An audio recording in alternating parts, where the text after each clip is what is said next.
今天要和大家分享用空气炸锅做超好吃的烤香菇。我用的是这种肉非常厚的鲜香菇，这个香菇个头还算挺大的。首先呢，我们把这个香菇的根切掉，也可以用剪刀剪去。接着呢，就像视频中所演示的这样，在正面刻一个花刀。这一步呢，完全是为了烤出来更好看，不会切、不想切都可以忽略这一步骤。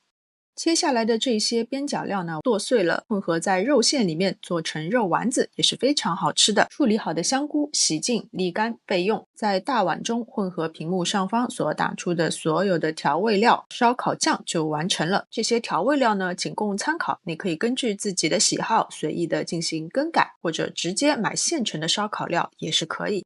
倒入香菇，抓匀以后腌制片刻。